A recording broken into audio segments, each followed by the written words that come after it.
हिंदी उत्कर्ष channel को आप like और सब्सक्राइब करें ताकि आपको नई वीडियो का अपडेट मिलता रहे और आप अपने ज्ञान का अर्जन करते रहें। प्रिय विद्यार्थियों, आज हम सभी कैदी और कोकिला पाठ के सारांश का अध्ययन करेंगे। ये कविता माखनलाल चतुर्वेदी द्वारा रचित प्रसिद्ध कविता है कैदी और कोकिला, जो अपने जेल प्रवास के लिए जेल प्रवास के अंतर्गत ये कविता लिखी थी।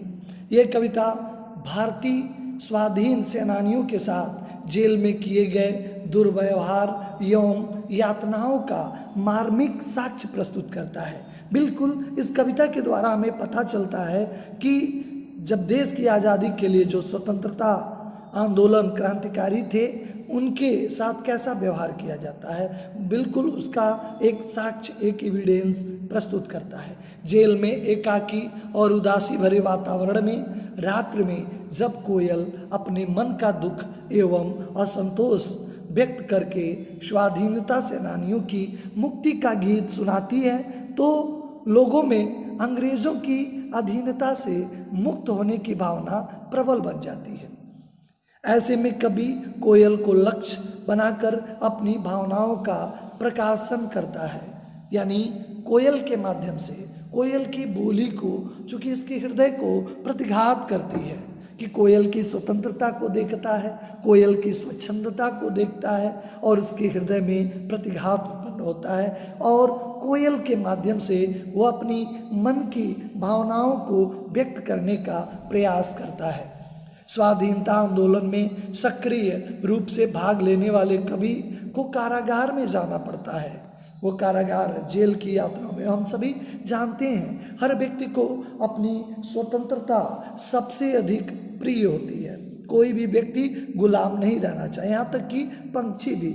आप किसी तोते को पिंजरे में बंद कर दें, खिलाएं पिलाएं, निबोरियाँ दें, उसे दूध पिलाएं, लेकिन जिस दिन आप पिंजरे का दरवाज़ा खुला छोड़ देंगे, भूल जाएंगे, आपका वो सारा खिलाना पिलाना भूल कर वह स्वतंत्र हो जाना चाहेगा। भले उसे भूखा रहना पड़े, लेकिन उसे स्वतंत्रता प्रिय होती है। तब एक रात उसे वहाँ पर कोयल की कूक सुनाई पड़ती है। एक रात कोयल की जेल के प्रवास के अंतर्गत माखनलाल चतुर्वेदी को कूक सुनाई पड़ती है। वह कहता है कि तुम रात में क्यों गाती हो, तुम्हारे गाने का क्या उद्देश्य है, तुम फिर रह रह के कुछ क्षणों बाद चुप क्यों हो जाती हो, तुम्हारे चुप होने में भी लगता है कोई मर्म है, कोई रहस्य है। हे कोयल बोलो, तुम क्रांतिकारी देशभक्तों को किसका संदेश लाती हो, स्वाधीनता संग्राम के कैदियों को तुम क्या संदेश देती हो।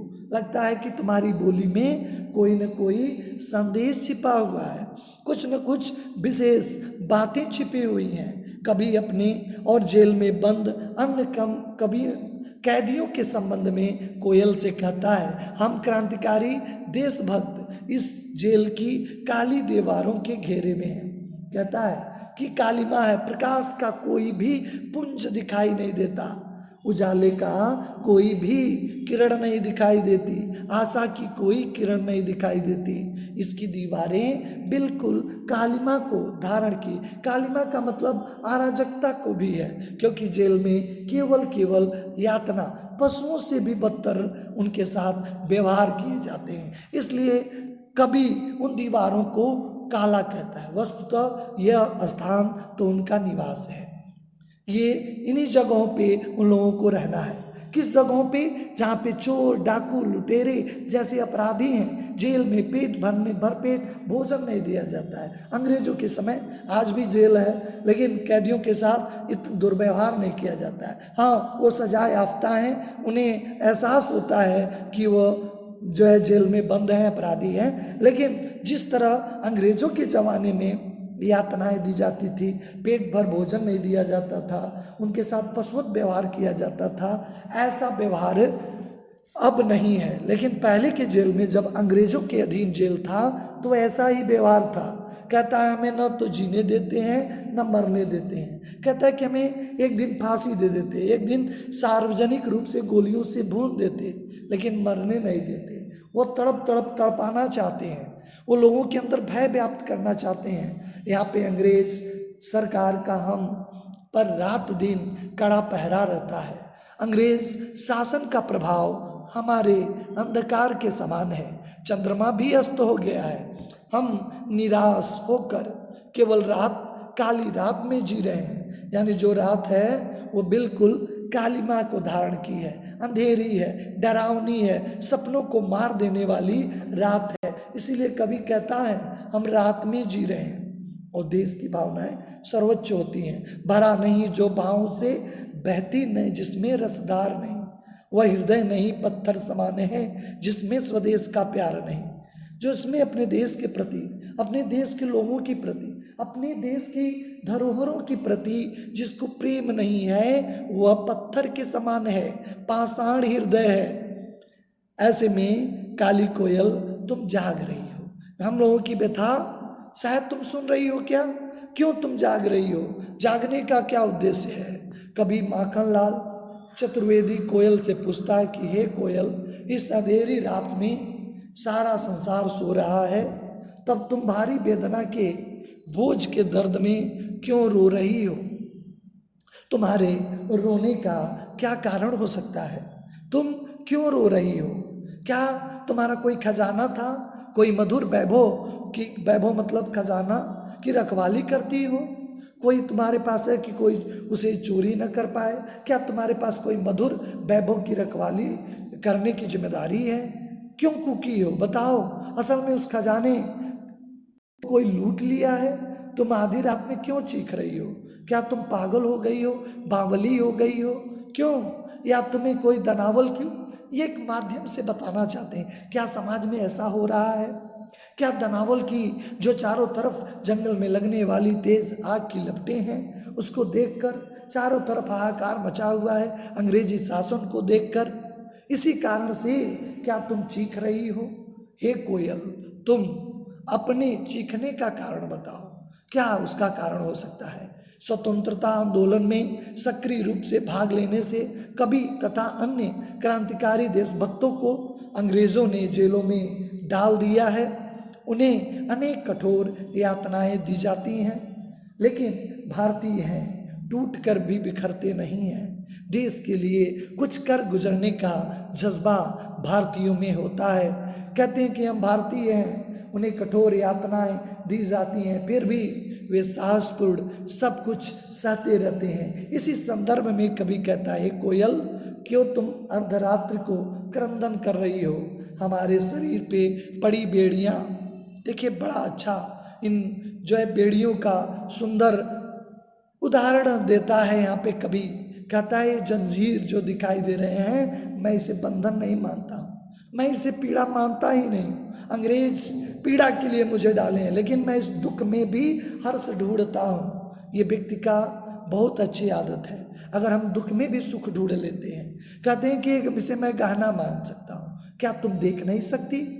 ये हम स्वाधीन सेनानियों के लिए हथकड़ियाँ नहीं है, ये ब्रिटिश राज के द्वारा दिए गए गहने हैं। ब्रिटिश अंग्रेज हुकूमत समझ रही होगी कि हमको हथकड़ियाँ दिए हैं, लेकिन ये हथकड़ियाँ नहीं है, ये तो हमारे लिए गहने के समान है। इससे तो हमारी सुंदरता बढ़ती है, इससे तो हम भारत माँ के काम आ सके हैं, इससे तो भारत माँ का हम सौंदर्य बढ़ा रहे हैं। भारत माँ के प्रतिष्ठा के लिए हम झुके नहीं हैं। ये तो हम उसे कमजोरी नहीं मानते, हम इसे गहना मानते हैं। इन हथकड़ियों व जंजीरों से हम क्रांतिकारियों की शोभा बढ़ रही है। हमें जेल में कोलू खींचना पड़ता है, जेल की यातनाएं, क्योंकि पशुवत, मैंने पूर्व में ही कहा था कि पशुवत व्यवहार किया जा रहा है। कोलू चलाने के लिए पहले बैलों का प्रयोग होता था, लेकिन उस जगह पे जो यातना, जिन्हें सजा याफ्ता लोग हैं, उनसे बैलों की जगह पे कार्य करना पड़ता। लेकिन कभी कहता मैं इसमें भी हर्ष ढूंढता हूँ। जो कोलू की चरचकचू की आवाज़ आती है, मैं अपने जीवन का मधुर संगीत मानता हूँ। पत्थर तोड़ने का काम हमें मिलता है, लगता है कि हमारी उंगलियां पत्थर नहीं तोड़ रही हैं, जीवन का एक रहस्यमयी गीत लिख रही हैं। मैं इस कार्य को भारी नहीं मानता। मुझे पानी निकालने के लिए मेरे पेट पे एक जुआ बांध कर मोट या चरस, जिससे पानी कुएं में छोटी छोटी बाल्टियां होती हैं जिनसे पानी निकालने का कार्य किया जाता है, तो यहाँ पे लेखक कहता है कि मैं उसे कोई भी बाधा नहीं मानता हूँ। मैं उसे खींचकर अपने को बिल्कुल लगता है कि मैं ब्रिटिश के अहंकार का पानी कम कर रहा हूँ। मैं पानी केवल सामान्य पानी कुएं से नहीं निकाल रहा हूँ। जो ब्रिटिश की अकड़ है कि इतनी यातनाएं देने के बाद भारतीय टूट जाएंगे, लेकिन हम लोग पिघलने वाले नहीं हैं। कुएं से पानी निकालने से हम ब्रिटिश राज के अहंकारी जो है उनकी जो प्रवृत्ति है उसको धीरे धीरे कम कर रहे हैं। कोयल, तुम्हें पता है कि दिन में हम क्रांतिकारियों को घोर यातनाएं दी जाती हैं। उस समय अंग्रेजों से किसी प्रकार की करुणा की आशा नहीं की जा सकती है। इसी कारण तुम दिन की अपेक्षा आधी रात में कूक कर अतीव आश्चर्यजनक कार्य कर रही हो। अर्थात हमारे घाव पर मलहम लगाने का काम करने के लिए तुमने उचित समय जोड़ा है। तुम्हारी बोली सुनकर हमारे अंदर एक प्रेरणा जग रही है। तुमने अच्छा काम किया है। हे कोयल, अगर यह बात नहीं है तो अर्धरात के शांत समय में अंधकार को चीरती हुई क्यों करुणा क्रंदन कर रही हो? हे कोयल, तुम पीड़ा में रह रही हो। तुम इस करुणामयी कूक के द्वारा हमारे हृदय में जो क्रांति के और विद्रोह के बीज तुम बो रही हो। तुम एक विशेष काम कर रही हो। हम लोगों के हृदय में भी जो विशेष भाव जग रहे हैं, संलग्न तुम स्वतंत्रता संग्राम की धीरे धीरे तैयारी कर रही हो। कोयल, तुम कुछ तो बताओ। कैदी के रूप में कोयल से कहता है कि इस समय सब तरह से अंधकार की कालिमा छाई हो। तुम भी काली हो, तुम्हारा वर्ण, तुम्हारा रंग भी काली है, रात भी काली है, अंग्रेजों की कालिमा छाई हुई है, अंग्रेजों की अराजकता चारों ओर छाई हुई है। रात भी काली है और अंग्रेजों की करतूतें भी काली हैं। देश में निराशा रूपी काली लहर फैली हुई है और मन में काली बुरी कल्पनाएं उठ रही हैं। हमारी टोपी और जो मुझे जेल में सहने के लिए कंबल दिया गया है वो भी काला रंग का है। हमारी हथकड़ियाँ और बेड़ियाँ भी काले रंग की हैं। जेल की पहरेदार की हुंकार उद्गार सांपों के जहर जैसी जहरीली है। निश्चित तौर पे आज सांप जो जहरीले होते हैं, लेकिन कहीं कहीं आदमी भी कम जहरीला नहीं है। सांपों जो है आदमी के जहर का असर देखने अब गांवों के सांप शहर जा रहे हैं। अब आदमी विषाक्त हो गया है, सांपों के जहर कम हो गए। कभी कहता है कोयल, इस अपार संकट के सामने मैं खड़ा हूँ, इस मुश्किल घड़े में क्यों तुम व्याकुल दिखाई देती हो? तुम हम पर क्रांतिकारियों के मस्ती भरे गीत क्यों सुनाती हो? तुम मस्ती भरी दिखाई दे रही हो। तुम चमकीले अर्थात आशा और उत्साह से भरपूर गीत को गा रही हो। कारागार के पार तुम उस गीत को तैरा रही हो। रात्र में कारागार के समीप क्यों घूम फिर कर ओज तेज का संचार कर रही हो? क्यों? क्योंकि तुम भी चाहती हो क्या कि भारत स्वतंत्र हो जाए? हे कोयल, तुम कुछ स्पष्ट करो, कुछ तो बोलो। अपनी तुलना कोयल से करता हुआ कभी कहता है, कोयल, तुझे तो बैठने के लिए हरी मिली टहनी है, पर मेरे भाग्य में तो जेल की काल कोठरी है।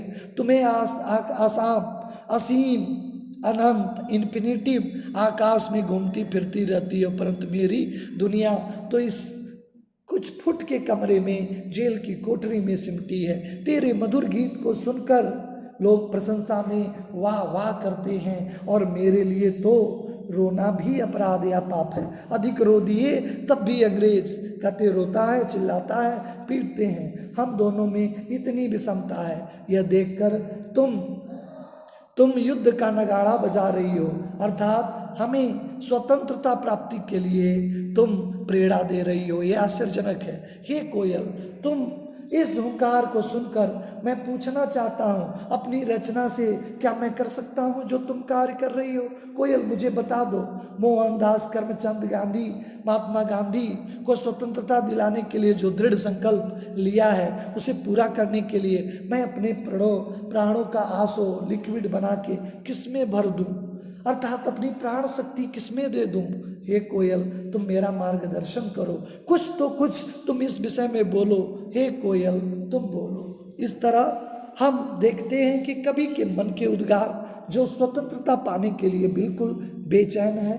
आशा है आप सभी को ये सारांश समझ में आया होगा और ये स्वतंत्रता आंदोलन के लिए एक संघर्ष है। कोयल को माध्यम बनाकर कवि अपने मन के उद्गारों को व्यक्त करना चाहता है।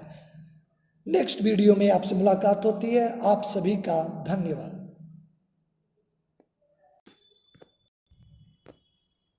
हिंदी उत्कर्ष चैनल को आप लाइक और सब्सक्राइब करें ताकि आपको नई वीडियो का अपडेट मिलता रहे और आप अपने ज्ञान का अर्जन करते रहें।